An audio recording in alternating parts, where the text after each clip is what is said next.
vamos a explicar el tema 7 titulado Las lenguas de España, formación y evolución, subvariedades dialectales. En la introducción de este tema podemos hablar de la realidad plurilingüe, de España, que determina la necesidad de un conocimiento que sea lo más exacto posible de su evolución, de sus características, pero siempre dejando claro que nos centramos en un punto de vista estrictamente lingüístico. Y repito, estrictamente lingüístico. Aquí no queremos entrar en problemas políticos ni de polémica de si esta lengua es una lengua, es un dialecto, es oficial, no es oficial. Vamos a decir lo que dice la lengua, lo que dice la gramática, los estudios, citando bien algunos autores como Coseriu, como Gregorio Salvador y la Real Academia, la PESA, quien haga falta y como he dicho, desde el punto de vista lingüístico. Y que el tema tiene una doble dimensión, tiene la histórica o diacrónica y también la descriptiva, la sincrónica. La diacrónica a la hora de hablar de la evolución del español y la sincrónica para hablar de la realidad actual de España y sus variedades. En el punto uno, titulado Las lenguas de España, podemos dividirlo en dos subapartados.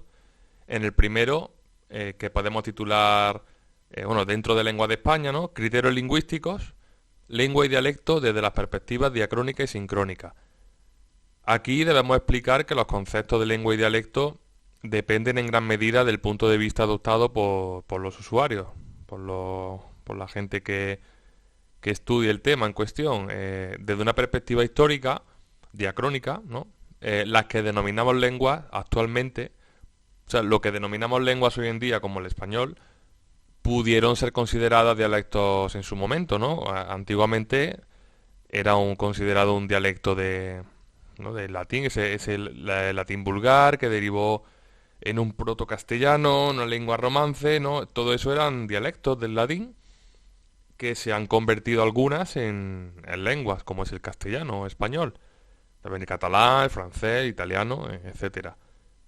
Y desde este punto de vista, toda lengua es un dialecto o fue un dialecto de la lengua de la que procede. Y desde la perspectiva sincrónica, el dialecto es la manifestación de las diferencias diatópicas de una lengua que configuran tipos regionales, una variedad meridional, septentrional, ¿no? Todo ello de una lengua común. Se pueden reconocer ciertos rasgos de pronunciación, palabras, construcciones, ¿no? En un dialecto, como en el andaluz o el español de Canarias, de alguna variedad de Hispanoamérica, ¿no? Por ejemplo. Y eso sí, en un dialecto las diferencias no impiden la comunicación en ningún momento. Entonces, desde la perspectiva sincrónica, una lengua sería cualquier sistema lingüístico lo bastante diferenciado con respecto a otro como para impedir una intercomunicación entre sus hablantes. Esa es la principal diferencia entre lengua y dialecto actualmente desde la perspectiva sincrónica. Cerrado este subapartado, vamos al reconocimiento político de las lenguas de España, siempre teniendo en cuenta la Constitución, principalmente. Las lenguas de España oficialmente admitidas, ¿no? Oficialmente admitidas a día de hoy, sin meternos en debates, son cuatro: español, catalán, gallego y euskera, ¿no? También llamado vasco. Y el artículo 3 de la Constitución de 1978 así lo reconoce. Una de las cuestiones que plantea más controversia, aunque no nos deberíamos meter en mucho jaleo, es la designación de castellano, que antiguamente el castellano era una variedad, ¿no? Una de las variedades que había en la península, junto con otras, y que hoy en día comparte denominación con la palabra español. De hecho, actualmente la denominación español es la que se utiliza más en el terreno del español para como lengua extranjera, ¿no? En L, siempre español, L, viene de español como lengua extranjera, ¿no? Y en inglés, por ejemplo, es Spanish, no se dice Castilian, ni se dice castellano como lengua extranjera, se dice español. Pero claro, dentro de las fronteras de España hay una sinonimia entre español y castellano y a veces las motivaciones políticas hacen que se elija una u otra. Cuando es una fuera de tema, para mí es una soberana tontería y perder el tiempo en debates inútiles. Por otro lado, se da lugar en ocasiones a la determinación, que sería falsa, desde un punto de vista lingüístico, de lenguas, entre comillas, que no cumplen con los requisitos exigidos para ser consideradas como tal.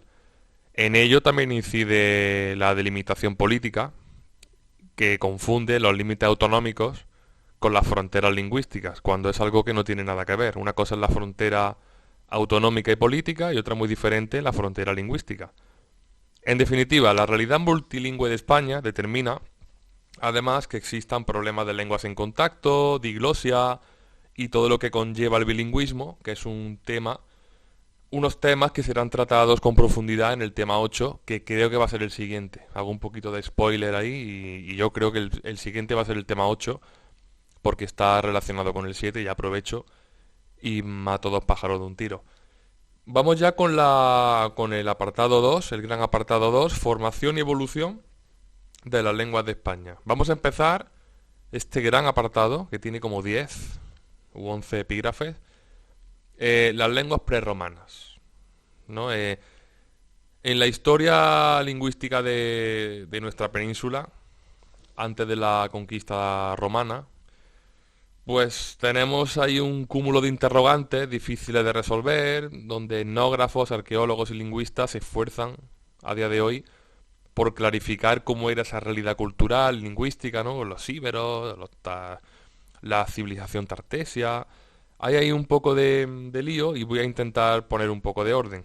En cuanto a la distribución geográfica de los pueblos prerromanos, que podemos citar aquí tenemos que citar a la Pesa, a la historia de la lengua española. Hay muchas ediciones, yo tengo la más reciente, 2014, aunque hay muchas, es una obra antiquísima. A ver, a ambos lados del Pirineo había pueblos con un idioma común que sobrevive en el vasco actual. En la costa de Levantina estaban los íberos, que eran de origen probablemente norteafricano. Hay una influencia bastante notable de la colonización helénica, también en esta cultura íbera. En la Baja Andalucía y sur de Portugal, la civilización tartesia o turdetana. En las costas meridionales, aparte de la mencionada, ¿no?, de Andalucía, estaban los fenicios, que fundaron hacia el 1100 a.C. Gadir, que es la actual Cádiz, una de las ciudades más antiguas del mundo. Más tarde los cartagineses reafirmaron y extendieron las conquistas de los fenicios. En el centro, oeste, norte y noroeste tenemos inmigraciones indoeuropeas que venían de Europa Central. Aquí podemos destacar el afianzamiento de lenguas precélticas y célticas, y es que los celtas llegaron hasta Portugal y a la Baja Andalucía también hacia el siglo VI, perdón. El influjo del sustrato prerrománico lo encontramos presente, ¿no?, en influencia fonética sobre todo. A ver, la romanización de la península sí es verdad que hizo desaparecer las lenguas anteriores, a excepción de la lengua de la zona vasca. Sobrevivieron algunas palabras, sufijos, hábitos de la pronunciación, la tonalidad, ritmo del habla, y algunas de las influencias en general, las más importantes las destacamos gracias al vasco. Tenemos, por ejemplo, la sustitución de la F inicial latina por la H aspirada, como en farina, harina, la ausencia de la V labiodental, no es B y V, es B y V. Eso no tenemos en el español actualmente esa diferenciación. No, y esa sustitución que he dicho antes de la F inicial latina ya venía de esta época, esa tendencia. También existen significativas semejanzas en ambos sistemas fonológicos. En el sistema de vocales, el hecho de que tengamos solamente 5 fonemas vocálicos viene también de esta influencia prerrománica, especialmente vasca. Que los fonemas B, D y G no pueden ser oclusivos o fricativos en condiciones iguales en ambas lenguas. La R de una sola vibración. Es decir, tenemos mucha influencia. Y repito, es una manera de decir también que el castellano, que el español, en cierto modo viene del vasco. Hombre, esto es una burrada, ¿no? Pero que hay muchas particularidades fonéticas que sí que la hemos cogido de ahí. También tenemos una huella prerrománica en algunos afijos, como en los despectivos, arro, asco, algunas terminaciones z, az, ez del céltico, o el sufijo iego, palaciego, mujeriego, también de los celtas. y poco más. O sea, yo del influjo este ya podemos cerrarlo porque si no, es que este tema es largo, que no lo he dicho y como siga así, pues no acabamos. Vamos con el 2.2, el proceso de romanización de la península y la unidad latina imperial, el latín hispánico. La lengua latina se impuso por su carácter de lengua oficial, también por la acción integradora de la escuela y del servicio militar y por la superioridad cultural y la conveniencia de contar con un instrumento de comunicación común en todo el imperio. La desaparición de las lenguas primitivas fue progresiva y lenta. Hubo un primer periodo de bilingüismo, un segundo periodo de conservación en el ámbito familiar, ¿no? Mientras, a ver, esto siempre ocurre, ¿no? Ya ocurrió con el latín, que primero todo empieza por bilingüismo, luego en el ámbito familiar es cuando se producen los cambios principales, ¿no? Porque si tú hablas la mayor parte del tiempo con tu familia, pues pasa lo que pasa, que al final si te has criado así, por mucho que luego te enseñen en la escuela, al final va a ir ganando una de las dos tendencias.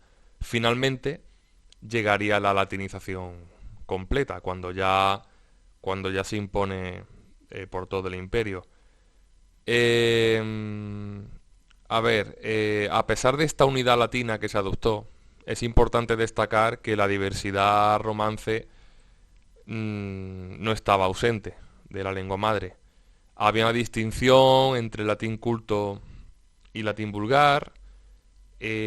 También había una influencia, ¿no? de la cultura griega en el imperio y en la lengua latina.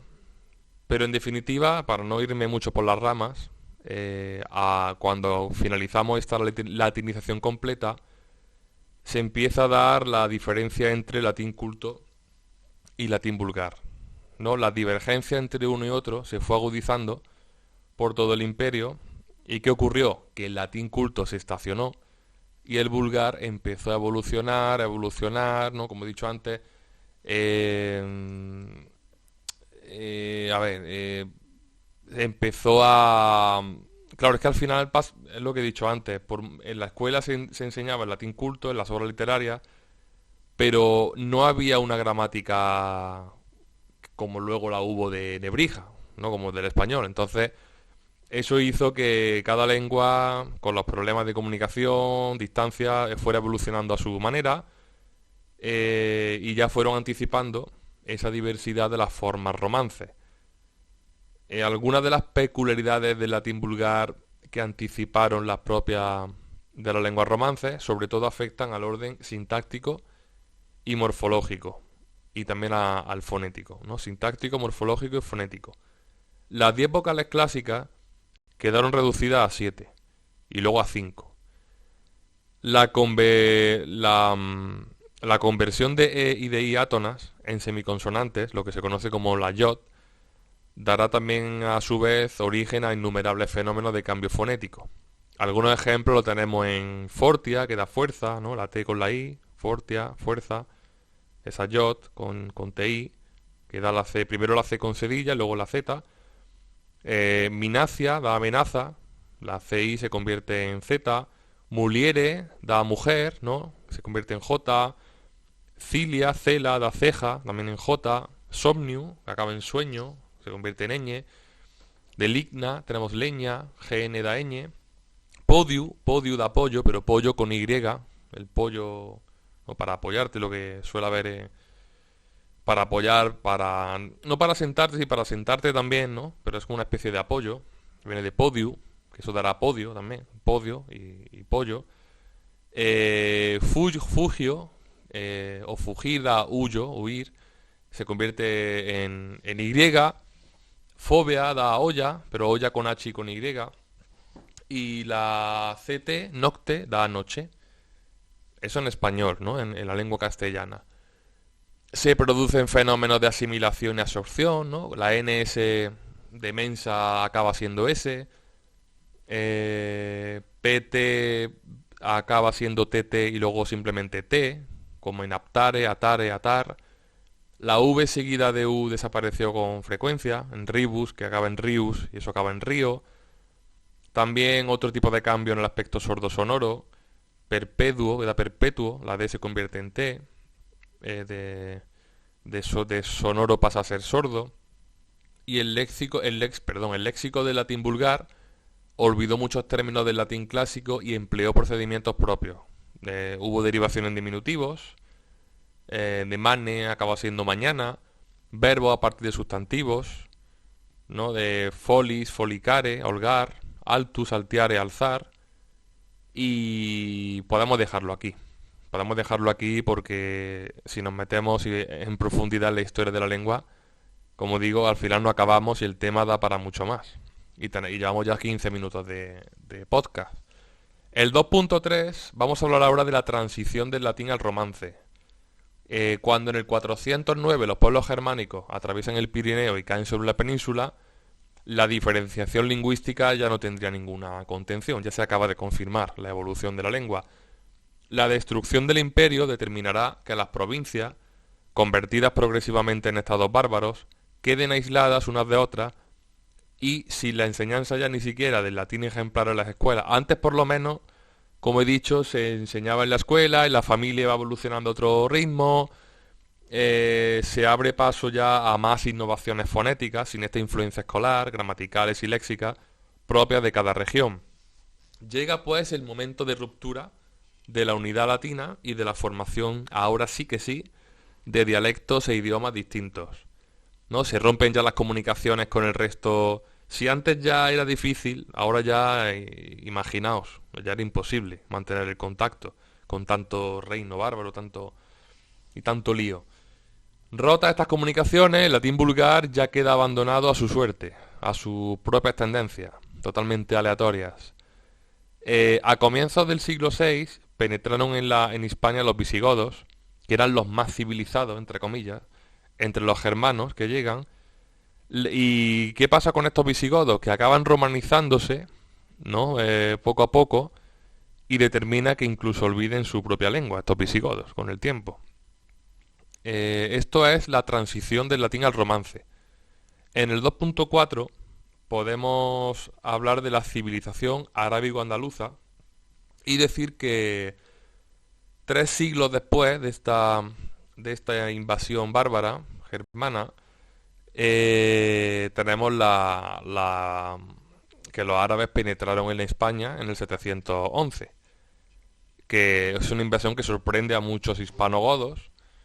Eh, Destacamos aquí la figura de los mozárabes, que quedan dentro de los límites del conquistador y conservan el romance incipiente.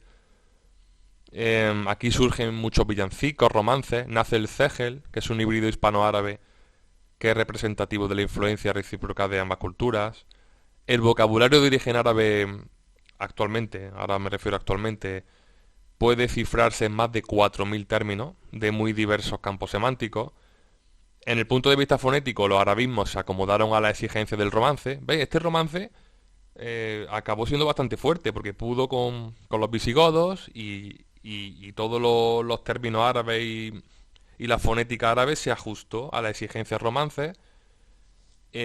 Por ejemplo, tenemos al-kutum, acaba siendo algodón, con la G y la D. Anil, acaba siendo añil, con ñ. En el plano morfosintáctico, ¿no? Podemos hablar de ese influjo del prefijo al, que ya no tiene valor, ese valor que venía del artículo árabe lo pierde y forma la palabra en sí, compacta en español.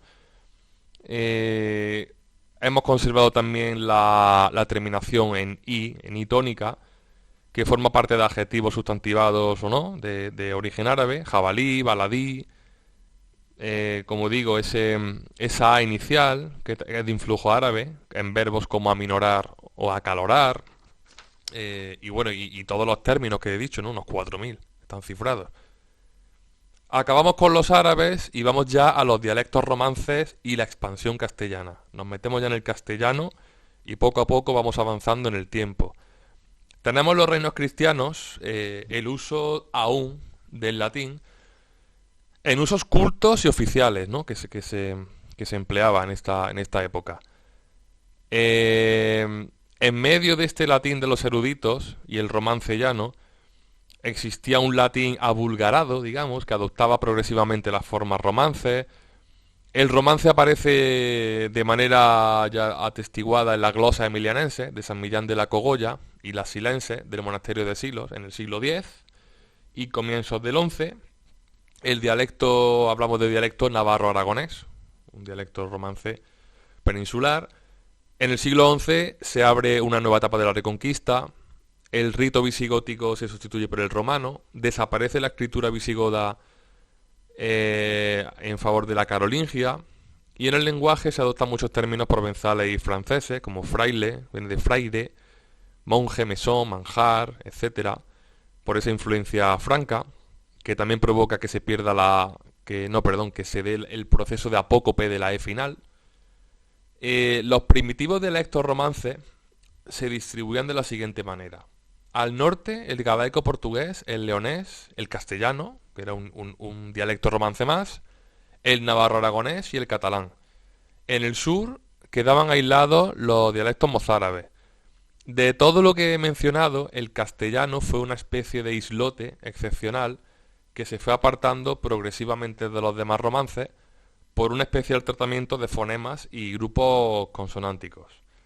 El castellano fue mucho más enérgico en su tendencia al cambio y adoptó soluciones particulares que han derivado en el actual idioma, castellano-español. Diferencias principales. Los dialectos primitivos conservaron ante E y átonas la palatal procedente de G o J latinas, como en genuario del mozárabe, genesta del galaico portugués, janeiro del leonés, o janeiro, con J, perdón. Y antes de genuario, no, genuario, janeiro, ¿ves? Conservan esa J, mientras que el castellano suprime esa G y esa J, como enero, hermano. En los dialectos primitivos se mantiene el diptongo ie, como en castillo. El castellano lo elimina, ese diptongo, castillo. Mantenían la F inicial, en farina, filio, fillo, y en castellano se pierde esa F y se da la H aspirada, harina, hijo. Los grupos que he explicado antes de JOT, ¿no? Con LJ, CL, GL, en los dialectos primitivos no se da ese fenómeno de manera completa.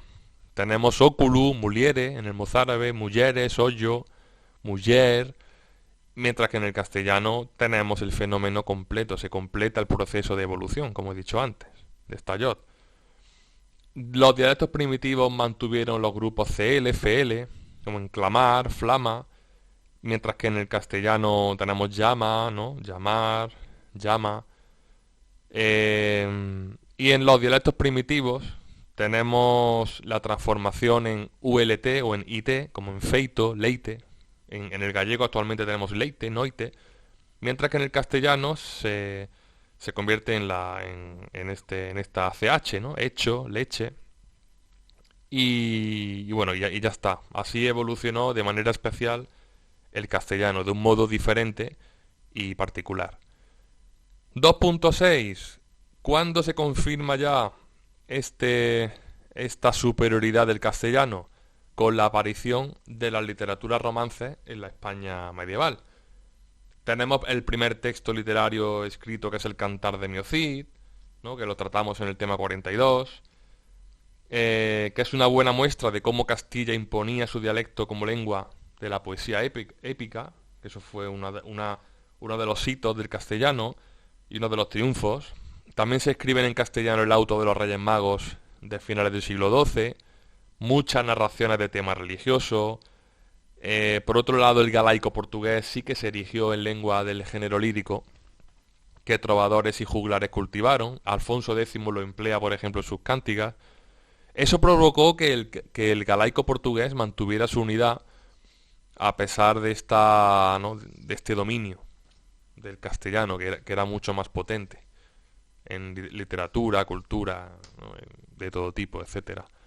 Los trovadores catalanes, ¿no? Emplearon el provenzal, que también tenía cierto poder literario, pero finalmente el creciente cultivo del castellano, el cultivo literario, perdón, del castellano se impone, incluso en textos poéticos de otros dialectos. Una muestra es el libro de Alexandre, que fue una de las primeras obras del Mester de Clerecía, obra anónima, escrita en romance, en castellano. Luego ya se confirma con el Mester de Clerecía, siglo XIII, XIV. El román paladino era el castellano, el que se utilizaba para que todo el mundo lo entendiera. Y en definitiva, el triunfo del castellano fue inapelable. Y luego tenemos ya, vamos a cerrar este apartado, 2.7, el cultivo de la prosa, las universidades y el estudio en general, la época alfonsí, ¿no?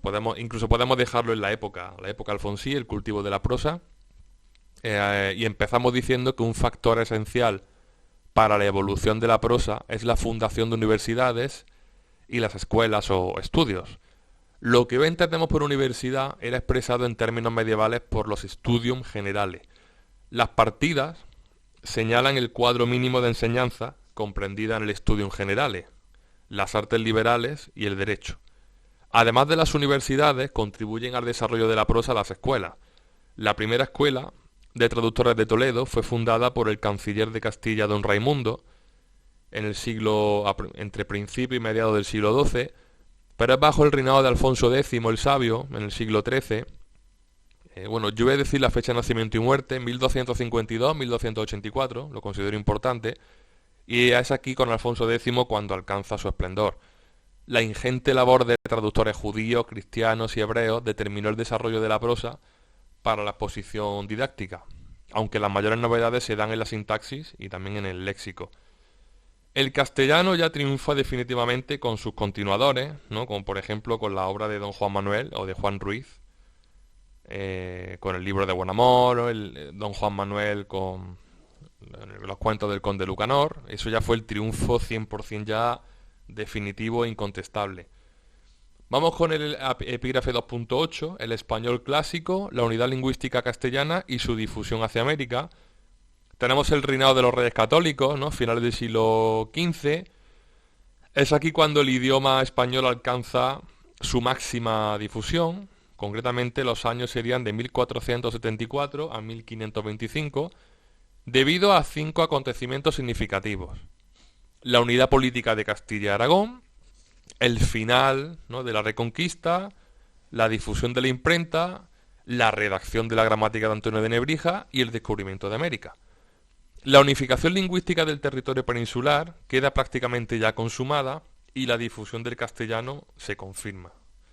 Juan de Valdés, autor del Diálogo de la Lengua en 1535, ya decía que la lengua castellana se habla no solamente en Castilla, sino también en el Reino de Aragón, en el de Murcia, Andalucía, Galicia, Asturias y Navarra. Es decir, ya el castellano es la lengua oficial ya de uso en toda la península.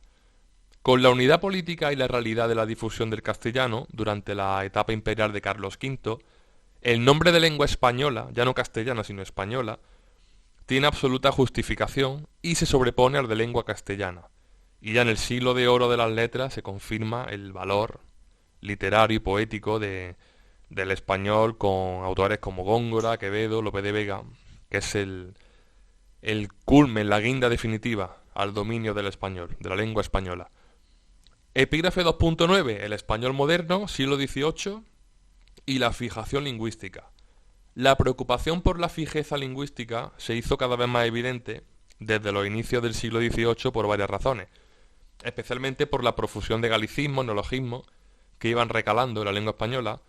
Así pues, son innumerables los esfuerzos por la fijación lingüística del español, lo que hace que se funde la Real Academia Española en 1713, aunque no es el único hecho que refleja esta preocupación por la fijación lingüística. En la primera mitad del siglo, esta labor también se circunscribió al plano léxico. Prueba de ello es el Diccionario de Autoridades, cuyos 6 tomos se publicaron entre 1726 y 1739. En la segunda mitad del siglo, la preocupación se concentró en los restantes planos del sistema, con la publicación de la ortografía en 1741 y la gramática de 1771, que ya se presentaron como intentos definitivos de regularizar, ¿no?, de regular el idioma. Y aquí como información lingüística, como tal, tenemos que en el Diccionario de Autoridades se determina la distinción entre los grafismos U y V para vocal y consonante, evitando la vacilación, ¿no? El betacismo, suprime la cedilla y distribuye, regula el uso de C y Z, que también siguió el criterio etimológico para diferenciar entre B y V, aunque mantuvo las grafías PH, TH y CH, además de la doble consonante SS. Esto ya en la ortografía de 1741 y de 1763 es cuando ya se suprime la distinción de doble S y S y se deja la S, y ya más adelante esta PH, TH y CH desaparecen en favor de F, T y Q, y ya también se regulariza la I, Y y la I latina, que hasta ese momento todavía estaban ahí un poco vacilantes. El epígrafe 2.10, el romanticismo y el resurgimiento de las lenguas catalana, gallega y vasca. El romanticismo, sus principios renovadores y liberales, la agitación ideológica, la conmoción política de la Revolución Francesa y las reivindicaciones nacionalistas y populares que reaparecen en esta época repercutirán en el desarrollo lingüístico no solo del español, sino también del catalán y el gallego. Así tenemos la Reinacença en Cataluña y el Resurdimento galego, que inician un proceso literario que se ha venido incrementando prácticamente hasta nuestros días, ¿no? Como todo el mundo sabe. Sin embargo, las figuras más destacadas de la Renaixença, como Balaguer y Milá o Joan Maragall, continuaron empleando la lengua española en sus páginas literarias. Igualmente escriben en español el gallego Valle Inclán, Pardo Bazán o los vascos Pío Baroja o Maeztu, Romero de Maeztu. Las corrientes literarias de los siglos XIX y XX renuevan el léxico o realizan adaptaciones que afianzan modelos y terminología en el sistema. Esto ocurre con el romanticismo, el realismo, el modernismo o la generación del 98. Cada corriente tiene sus particularidades y sus efectos, pero al final la lengua no deja de ser la misma. Y actualmente en el español, si queremos terminar con un 2.11, podemos hablar de que tenemos unos usos dialectales muy diversos y sociales, una rica tradición literaria, unos dialectos claramente diferenciados, cierta polémica con el reconocimiento de algunas lenguas que no se reconocen como tal y poco más. Ya podemos cerrar aquí este gran apartado 2 para entrar en el 3, titulado Variedades dialectales de las lenguas de España. Por primera vez en mucho tiempo voy a beber un poco de agua.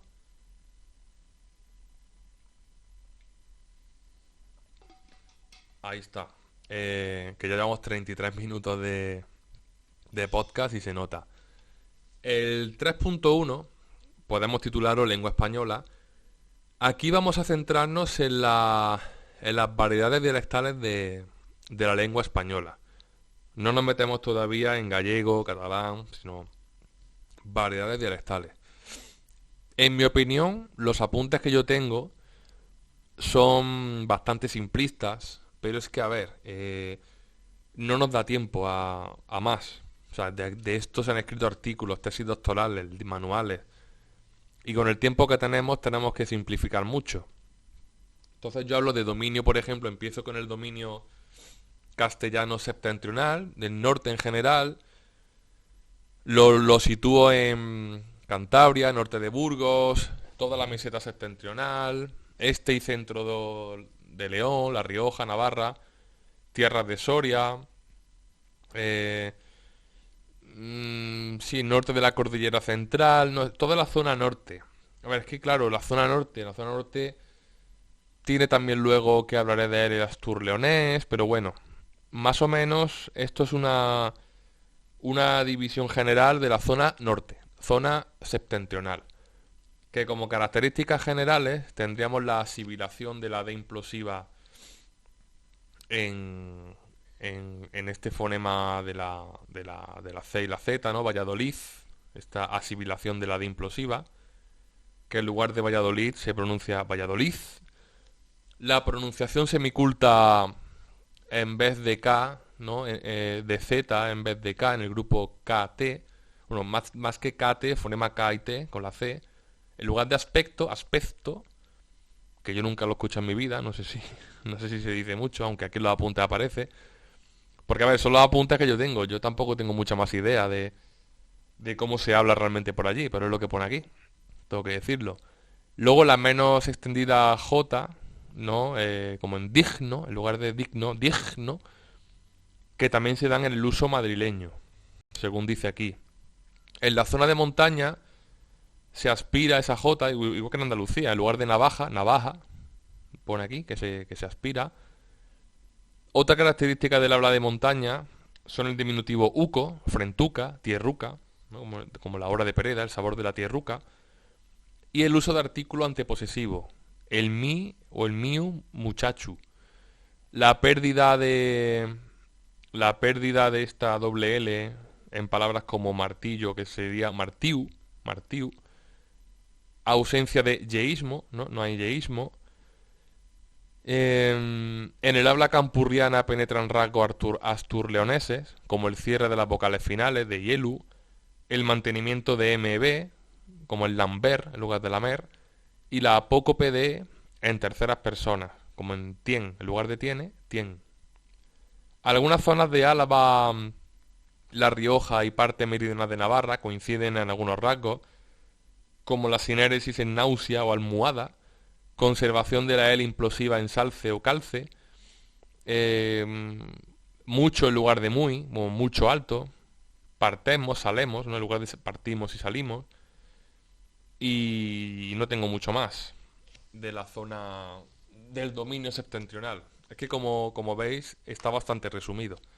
Seguro que faltan cosas, hay gente que dirá que algunas cosas están mal, pero a ver, yo tengo estos apuntes sacados, como digo, de La Pesa, de Menéndez Pidal, de muchos autores y no tengo un estudio exhaustivo, digamos. Por ejemplo, en el dominio meridional, que yo como andaluz puedo deciros que hay muchas cosas que no se corresponden o con las que no estoy muy de acuerdo, pero a ver, iré matizando conforme lo vaya explicando. Voy a hablar ahora. En ese dominio meridional, el sur peninsular, nos referimos en concreto a casi toda Andalucía, la mayor parte de Extremadura, Canarias y gran parte de Murcia.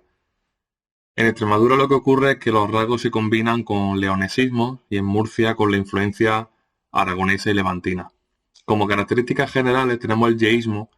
Antes he dicho en el área septentrional que no hay yeísmo. A ver, el yeísmo es la pronunciación o sea, idéntica de Y con vocal y doble L, que yo creo que se da en la mayoría del territorio español e hispánico.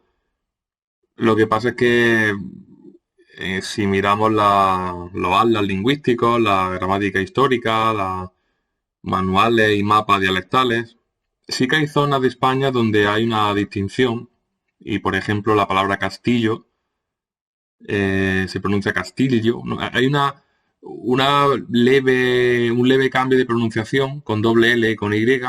En el norte, en la zona que he dicho antes, se supone que no hay yeísmo y se pronuncia la doble L diferente, aunque seguramente alguien escuchará esto y me dirá que no, que eso no es así, pero bueno, es que ya al final cada persona tiene un habla, dentro de una ciudad incluso tenemos cambios de cambios dialectales. Se me ocurre, por ejemplo, en Granada, que hay incluso barrios que se sean y que distinguen. Es decir, eh, al final estos son rasgos generales y lo que aparece en la bibliografía.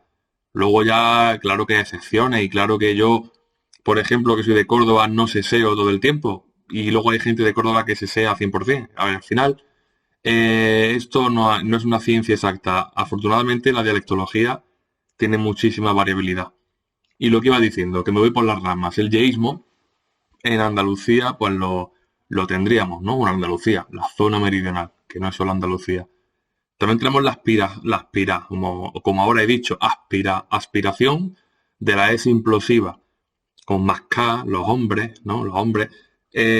Aquí puedo mencionar que hay un cambio también entre Andalucía oriental y occidental. En la occidental se abre menos las vocales y en la oriental, incluyendo también Córdoba, yo que soy de Córdoba, yo abro mucho las vocales, yo digo las vocales, En Granada incluso se abre más, en Murcia se abre muchísimo, pero en la zona occidental de Andalucía no se abre tanto. En Sevilla los niños dicen los niños. O sea, se cierra más, no se abre tanto. Pero sí que es también aspirada, una S aspirada. Luego tenemos la neutralización de R y L implosivas, que es un rasgo mozárabe, como el golpe, el sardo, en lugar del saldo, el sardo. O sea, se pronuncia la R como L, la L como R, ¿no? En posición implosiva. Se sustituye incluso la R final por nasal, mejón. En Cádiz, Sevilla se escucha mucho en lugar de mejor, mejón. Asimilación de la R antenasal o líquida, como en carne, que es la carne, la burla, que a mí también me pasa. Yo tengo la mayoría de estos rasgos, la verdad. La verdad.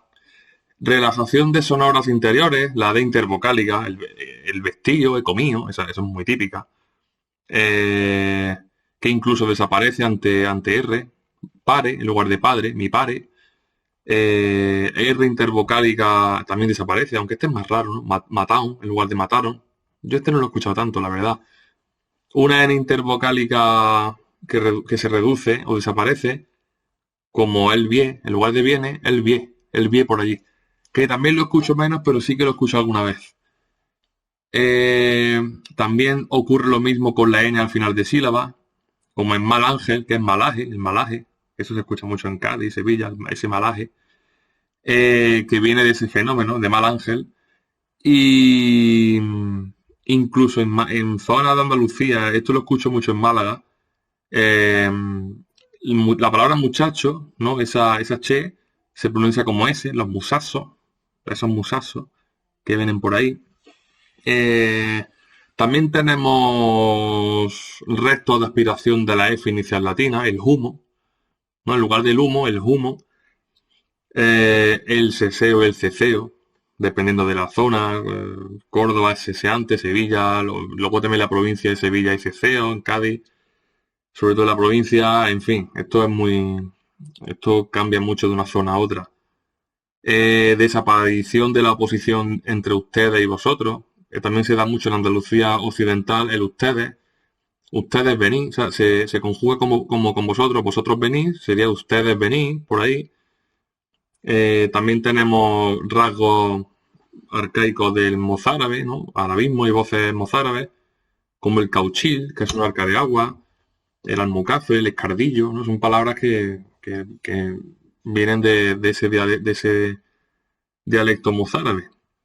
También tenemos términos guanches en Canarias, que aquí Canarias no la incluye en la zona, pero bueno, es que es una zona también especial. El habla de Canarias podría protagonizar también un subapartado aparte, aunque yo no soy experto en este tipo de dialecto, pero bueno, sí que hay, podemos decir, los términos guanches, la guagua y todo eso, ¿no? Americanismos.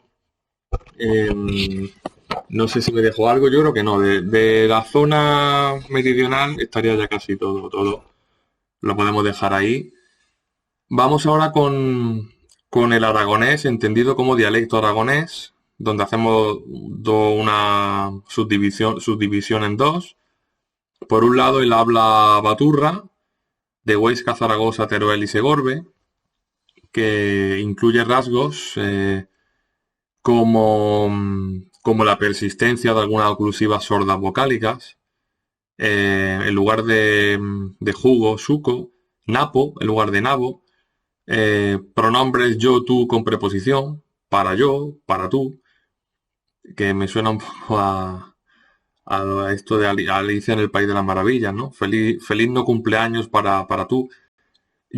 A ver, sinceramente, yo no soy un experto o sea, yo no tengo tampoco muchos amigos allegados de esta zona. Ya cada uno de esa zona que lo escuche, que me diga si esto es así o no.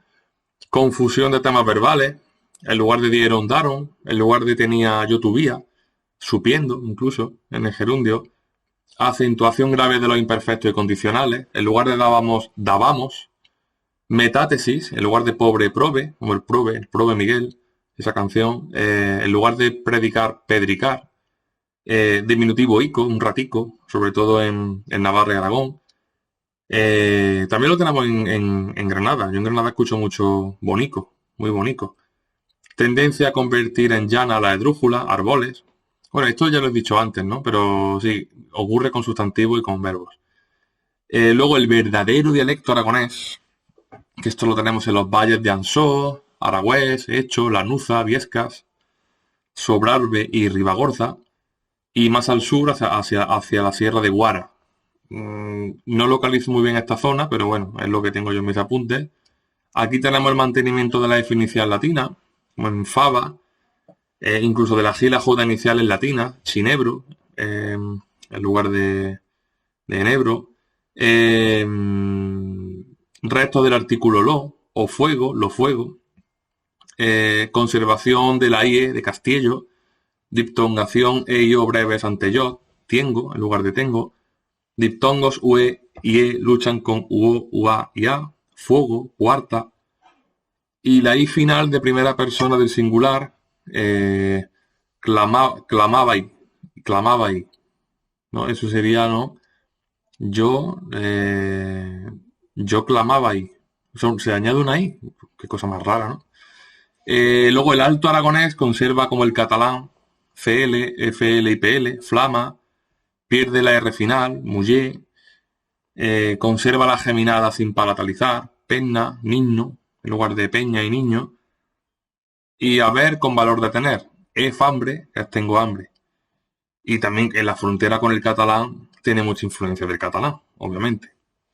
Vamos ahora con el astur leonés. El astur leonés comprende el territorio de Asturias, el centro y oeste de Santander, norte y oeste de León, oeste de Zamora y Salamanca y parte de Cáceres. O sea, la parte que nos quedaría de la zona septentrional, pues el resto, ¿no? Lo que no hemos mencionado antes. Características generales, vocales finales I, U, E o E muy cerradas, ¿no? Y la O también, medio, esti, inserción o conservación de I ante la vocal final, matancia, murio, conservación de MB, palombu, paso a L de B y D finales de sílaba interior, coldicia en lugar de codicia, se pierde la R final del infinitivo seguido de cualquier pronombre, como en matalu en lugar de matarlo, uso del artículo composesivo tónico, la mi casa, diminutivo en in, hombrín, ¿no? Hombrín, muchachín, caída de la E final de las terceras personas, tien en lugar de tiene. En Asturias, el llamado bable añade los rasgos que tiene, como por ejemplo M en lugar del grupo MBR, home en lugar de hombre, y todos los rasgos pertinentes del bable, donde no voy a profundizar. Luego, la zona más arcaizante estaría compuesta por Asturias Occidental y León, Astorga, Sanabria y Miranda, donde coinciden el leonés occidental y el gallego portugués. Esto por aquí del aragonés. Vamos ahora, estos son los dialectos, las zonas dialectales, porque claro, nos queda Galicia, Cataluña, País Vasco, que tienen sus lenguas oficiales. Eso ya no son rasgos dialectales, son lenguas como tal, dicho así por la Constitución, ya no son dialectos. La lengua gallega, a ver, el tema no dice nada de lengua, dice variedades dialectales, pero si queremos, a ver, el tema ya estaría bastante bien. Pero como extra, si alguien lo quiere añadir, podemos también hablar de las lenguas, aunque sea por encima un poquito, tampoco hace falta profundizar porque no se nos presupone que sepamos catalán, gallego o vasco, pero bueno, podemos estudiar las características generales. En cuanto al gallego, pues la zona es Galicia, también tiene pues, las zonas limítrofes, ¿no? Donde confluyen seguramente el oeste de Asturias, tendrá algunas características, una influencia del gallego, pero el gallego al final se queda en Galicia, ¿no? Es la comunidad donde es lengua oficial, donde se estudia en las escuelas y donde hay una literatura, una gramática, etcétera. Características generales, voy al grano. Un sistema vocálico en el que se distinguen entre una O abierta y una O cerrada, y entre una E cerrada y una E abierta, la E y la O, abierta y cerrada. No se diptonga la E y la O, terra, novo. Conservación de la F inicial latina, en fillo. Conservación del grupo MB, lambert, en lugar de lamer. Pérdida de la N y de la N en general y la N intervocálicas, como en fisterre, fisterra, en lugar de finisterre. Conversión de los grupos C, L, P, L, F, L en CH, la che, digamos, CH, chave en lugar de llave. Evolución del grupo C, CTN en IT, nocte, da noite, no da noche, aquí se queda en noite, no da ese paso más que da en castellano. Evolución del grupo latino vulgar club en doble L, coello en lugar de conejo. Sí, CL, en lugar de la J tenemos la doble L. Evolución en eiru, del grupo terminal ariu, marineiro. Y en el consonantismo introduce una velar, la ortografía NH en lugar de la ñ, ¿no? En lugar de nuestra ñ. Y una prepalatal fricativa sorda, que la ortografía se escribe con X. En morfología tiene un sistema de género de artículos especiales distintos, como enó o maceira, que es el manzano, aponte, que es el puente. Distinguen el sistema pronominal de persona en relación con la segunda persona singular, que sería te para indirecto y che para directo, y posee un sistema variado de contracciones preposicionales. Na sería en la y da sería de la. Eso ya está, es que tampoco podemos decir más del gallego si no somos expertos en lengua gallega. Lengua catalana, pues el área dialectal, aquí ya sería Cataluña, obviamente, luego habría que hacer esa... aquí nos podemos meter en un jardín que no quiero, que es hablar de la Comunidad Valenciana, ¿no? Que se llama valenciano, pero muchos lingüistas dicen que eso es catalán, pero con otros rasgos, ¿no? También en Baleares, al final es todo catalán, ¿no? Tenemos una distinción aceptada por la mayoría de dialectólogos en catalán occidental y catalán oriental, pero todo sería catalán. Lo que cambia es el nombre oficial, ¿no? En la Constitución o en el documento oficial de turno de la Comunidad Valenciana o de Baleares, pero es catalán occidental y catalán oriental dicho por la mayoría de dialectólogos. Características generales del catalán: cuenta con 8 fonemas vocálicos y 21 fonemas consonánticos. La apertura del sonido E determina el incremento de vocales. Respecto del español, también distingue entre O abierta y cerrada. Carece del fonema J, ¿no? El fonema X de gente, ese no lo tiene, sería gente, imagino. Tiene series de palatales basadas en la X y en la J, ¿no? La letra J se pronuncia como el francés, ¿no? Más o menos. Las consonantes sordas finales se sonorizan. La L tiene una fuerte resonancia velar que contagia a las vocales contiguas, ¿no? Esa L catalana, la L, pues tampoco quiero hacer yo ahora aquí una imitación burda del catalán, pero sería algo así, una L donde el acento catalán se nota muchísimo, ¿no? Con esa L velar. Mantiene F inicial latina y los grupos iniciales FL de flama, la PL y CL. Pierde la vocal final en palabras como Rick, Job, Nit, la Nit. De eso mucha gente hace la broma esta mala de decir que el catalán se habla quitándole la última vocal. Bueno, eso ocurre en muchas palabras, pero no en todas. Palatalización de L, J en doble L, filiu, que sería fil, el fil. Y en general su fonología es más conservadora que la del español, ¿no? O sea, queda un pasito anterior a esa evolución que sí dio el español. En el plano morfosintáctico admite la doble negación y el género de las palabras patrimoniales evolucionó de modo diferente al español. La sen sería el diente, el corrent, que sería la corriente, ¿no? Evolucionó el género un poquito diferente. Emplean el futuro de indicativo para expresar probabilidad. Quin vindràs en parlarem, perdón por mi catalán, sería algo así. Y luego la lengua vasca, pues aquí tenemos obviamente País Vasco, también en parte de Navarra. A ver, existe una gran diversidad sociolingüística, eso para empezar. Se habla de 8 dialectos incluso del vasco: el vizcaíno, que sería el que domina, ¿no? El vizcaíno, el guipuzcoano, el alto navarro septentrional, el alto navarro meridional, el labortano y el suletino en Francia, el bajo navarro oriental y occidental en Francia y en España.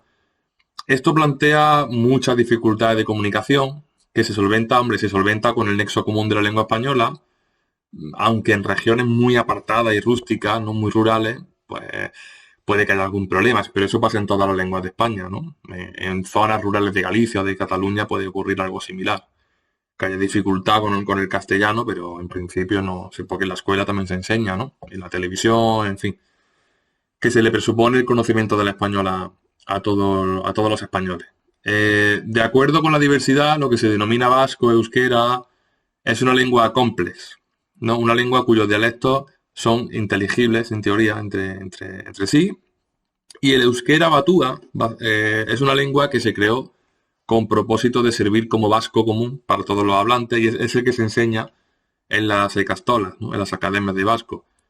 Como características generales, fonológicamente ya hemos dicho las semejanzas que tiene con la lengua española. De hecho, muchas de las características fonológicas derivan de ese vasco prerrománico y los posibles influjos de sustrato parecen seguros, como las 5 vocales, la falta de definicial, oposición R simple doble R, tendencia a palatalizar las consonantes, simplificación de las consonantes dobles, todo eso está heredado de la lengua vasca. Otros rasgos característicos son el acento móvil, determinado por la posición de la palabra dentro de la frase, y por el énfasis, la declinación de formas nominales, ¿no? Tiene esa declinación. El factor aglutinante, ¿no? Es una lengua aglutinante, pero es que como características, hacer una lengua tan diferente y tan especial, tampoco podemos decir mucho más, porque es una lengua única, que no tiene esa semejanza que tienen el gallego, el español y el catalán. Es una lengua con otra raíz totalmente diferente, por lo tanto tampoco podemos profundizar mucho más en el vasco, aparte de todo esto. Madre mía, fin, pensaba que este tema no se acababa nunca. 56 minutos, vaya chapa. Como referencia bibliográfica, obviamente Coseriu, con sus lecciones de lingüística general, editorial Gredos, La Pesa y con Historia de la Lengua Española, de Gredos también, Menéndez Pidal, con el Manual de Gramática Histórica, de Espasa Calpe y de Gregorio Salvador, Lengua Española y Lenguas de España. Lo que yo he dicho está todo ahí. A mí no me vengáis ahora con polémicas. Yo me he limitado a lo que dice la bibliografía, pido perdón si me he equivocado en algo porque yo es lo que he visto leído, he visto escrito. Yo no me he inventado nada. Así que bueno, yo si alguien quiere hacer algún apunte, pues mira, yo soy de aquí, esto es así o esto no, estáis totalmente invitados a comentarlo. Así que nada, ahora sí que sí, cierro aquí el Bueno, me he dado tema 7. cuenta de que me he dejado las conclusiones atrás. Bueno, también me he dado cuenta de que en la segunda parte del tema la he grabado sin micrófono porque no he conectado el micrófono, no le he dado al botón. Porque grabé la primera parte, lo pausé, tuve que salir, volví y no le di al botón. O sea que menos mal que no me gano la vida con esto porque... O sea, menos mal que yo no gano dinero con los audios porque si no vaya desastre de podcast. Es gratuito, así que es lo que hay. Si queréis más calidad, tenéis que pagar. Pues las conclusiones, ¿qué podemos decir? Aquí sí nos podemos meter un poco más en polémicas. No profundizar mucho, pero sí decir que aunque las lenguas oficiales son las que he dicho, español, catalán, gallego y euskera, vasco, mm, eso no significa que no se exija, por otra parte, ¿no? De parte de algunos movimientos, la oficialidad de idiomas como el bable. Incluso yo he explicado que el aragonés es un dialecto, una variedad dialectal, pero hay gente que afirma que también debería ser considerado un idioma. Pero seamos serios también, porque también hay movimientos que exigen que el andaluz es un idioma, pero a mí eso me hace mucha gracia. Como andaluz, o sea, no, ¿cómo va a ser un idioma el andaluz? Pero bueno, hay mucho friki por ahí suelto en las redes sociales y tal, y, y el fanatismo hace mucho daño. Pero bueno, vamos a volver a las conclusiones. Lo que sí podemos decir, ¿no? Siendo serios, lingüísticamente serios, como exige la oposición, que hay idiomas que hay una polémica con la oficialidad o no de algunos idiomas como el bable, que el aragonés también está ahí un poco en entredicho entre lengua, variedad dialectal. Está la polémica del valenciano, que realmente se llama valenciano porque supongo que, bueno, supongo, aquí no podemos decir supongo, pero su estatuto, ¿no? En la Generalitat Valenciana habla de valenciano, que es la denominación de lo que para muchos lingüistas es el catalán. Es una denominación simplemente política de esa territorialidad de Valencia. ¿Qué más podemos decir? Bueno, que hemos hecho hemos explicado una evolución del español desde las lenguas prerrománicas hasta la actualidad, bastante exhaustiva y con detalle, que hemos acabado centrándonos en el español y en sus variedades dialectales, incluso hablando del catalán, gallego y euskera como lenguas oficiales, que la Constitución dice que serán reconocidas como oficiales, ¿no? Las lenguas ¿no? cuyas comunidades así lo digan, ¿no? Por eso Por eso el catalán también es oficial. No aparece en la Constitución, solamente aparece el castellano, español o castellano. No aparece el catalán ni el gallego, pero sí que dice que las demás lenguas españolas serán oficiales en las respectivas comunidades autónomas de acuerdo con sus estatutos. ¿Qué pasa con lenguas como el bable? Que no, que su estatuto no la reconoce como lengua oficial y hasta que eso no ocurra no será aceptada como tal, porque al final lo que mandan son los estatutos, de acuerdo con la Constitución. La Constitución dice que lo que digan los estatutos. Por eso tenemos esas lenguas oficiales y otras no lo son. Y que el panorama lingüístico de España es muy valioso, de España y de Hispanoamérica, aunque en este tema no hemos centrado en España porque su título así lo dice, y poco más. No es un tema que da mucho juego, que el contenido está relacionado con competencias clave, ¿no? Con la competencia plurilingüe, la competencia, ¿cómo era esta? La competencia ciudadana, ¿no? Para la convivencia democrática, en comunicación lingüística, es decir, es un tema muy completo y muy relacionado con, con hasta 4 competencias clave, incluso con la competencia en conciencia y expresión culturales. También aparece reflejado este conocimiento en el currículo. Entonces concluimos que es un tema que puede dar muchísimo juego en en el ámbito lingüístico, en la clase de lengua, tanto en la ESO como en bachillerato. Así que nada, ahora sí que sí, cerramos aquí el tema 7.